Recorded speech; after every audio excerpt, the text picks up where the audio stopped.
This is a hazard light switch for my Nissan Pathfinder. And you can see, it does the thing, makes the hazard lights come on.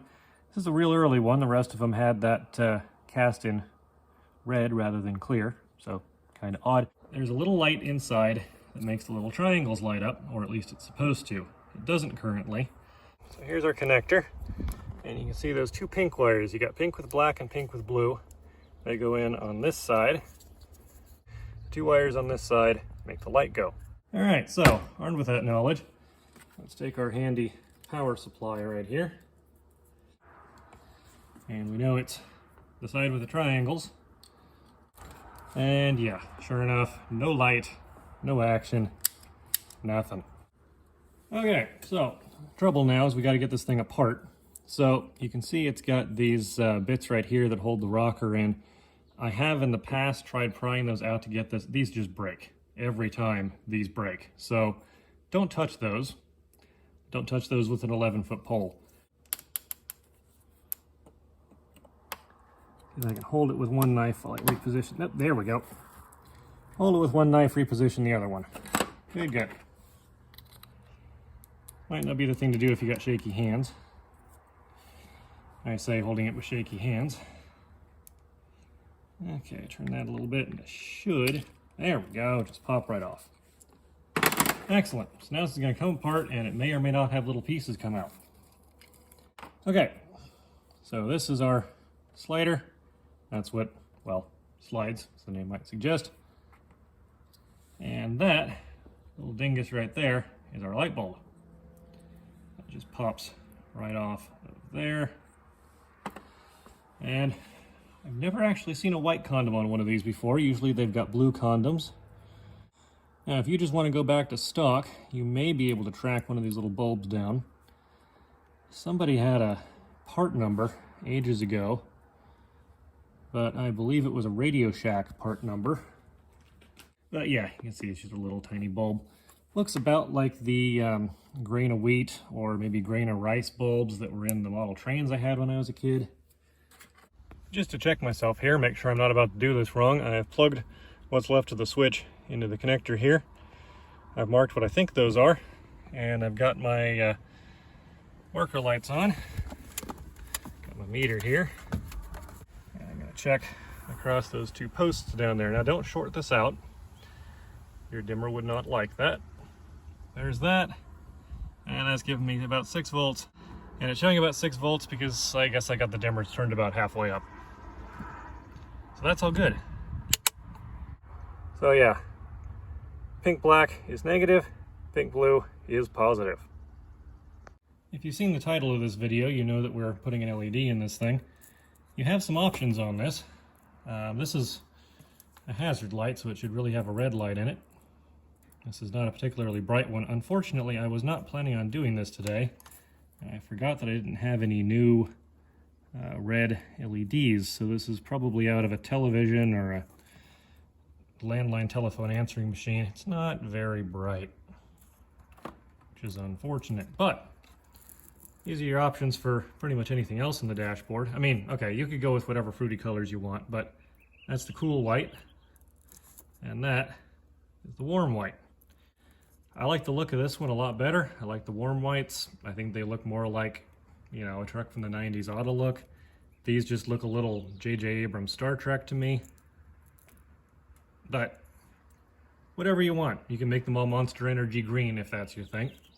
I will laugh at you, but you could do that. Here.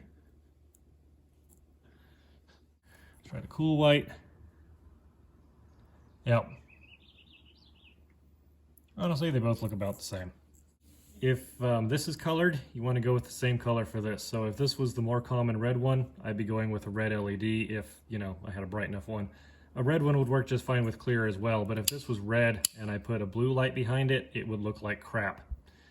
If it was red and I put a white light behind it, it would look like crap. It would be some sort of like washed out pink color. Yeah, LEDs work best if you use the same color as the gel that it's going to be shooting through.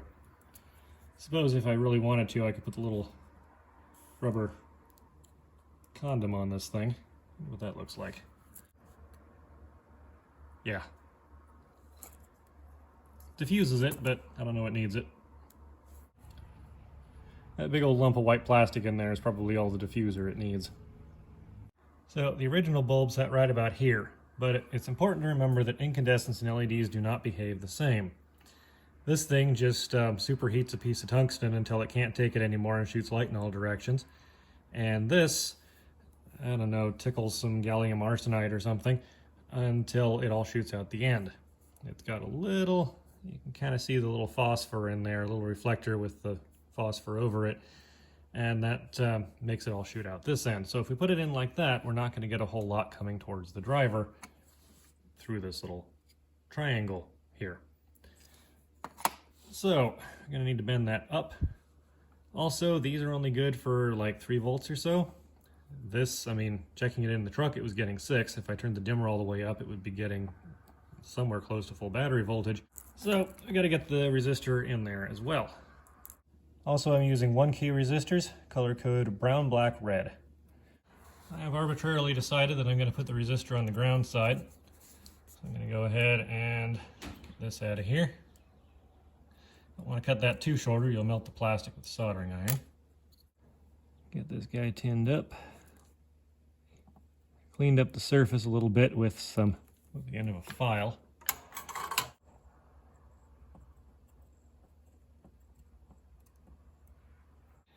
So that would be right over, okay, so right behind that guy, about that height.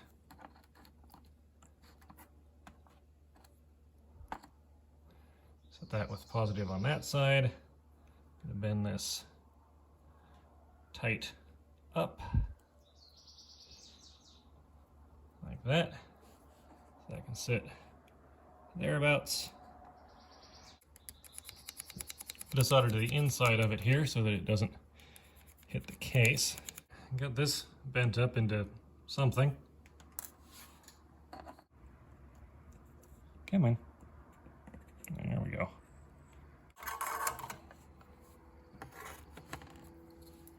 Okay, so as you can see, it's not quite centered, but yeah, it's mounted on flexible wire, so. Okay, I've got the light about where I want it. So now I'm just going to go ahead and trim off this tail here. There we go. You might be thinking that there's got to be a more elegant way of doing this.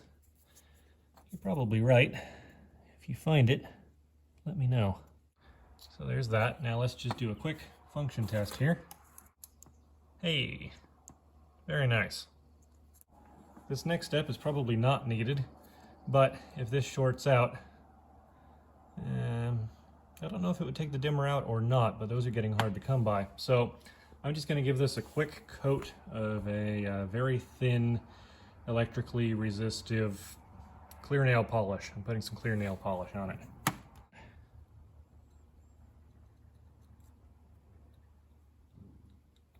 I don't know if that'll do anything, but it'll make me feel better about it.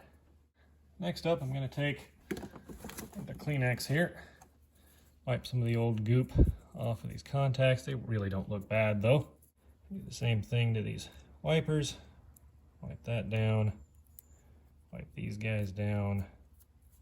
Try not to bend the metal anywhere, just get the crap off it. I put just a little dab of dielectric grease. And yes, I know, I just wiped off dielectric grease to apply dielectric grease. A little bit of that on my finger. Wipe it back on the spots I just cleaned. Beautiful. Now the question becomes, how does this all go back together? So we know that that goes on that side. And so then how does this go in? Well, we turn this over and we've got, you can see it there, the little bit that moves back and forth, so that means this has got to be this way around. Which makes sense with how it's put together, but it probably makes more sense to put this in here.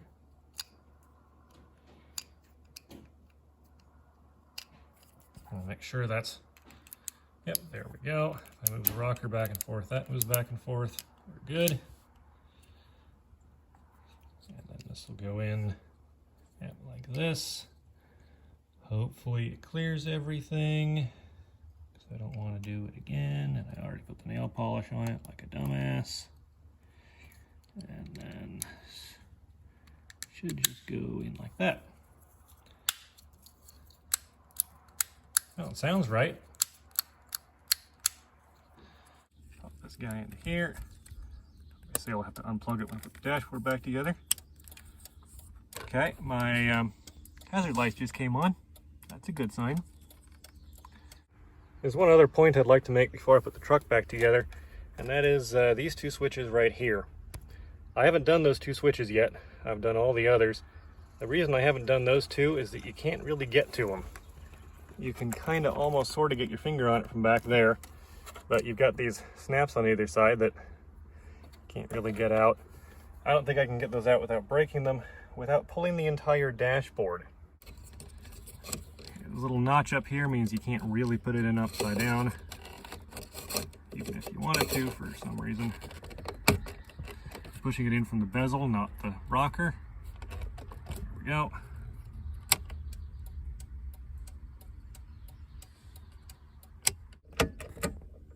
There we go.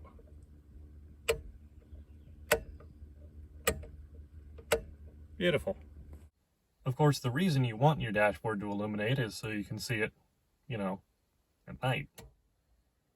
That's more like it. Very nice. Now I can actually tell where my hazard lights are at night. Sweet. Yeah, as you can see, I have absolutely no idea where the switches are down underneath of that. Not turning that on. One of these days I'll deal with those. One of these days I'll come up with something better than duct tape to stop the keys from jingling. This is not that day. But it was that day. So, yeah, thanks for playing along. Good luck with yours, and I hope it goes as smoothly.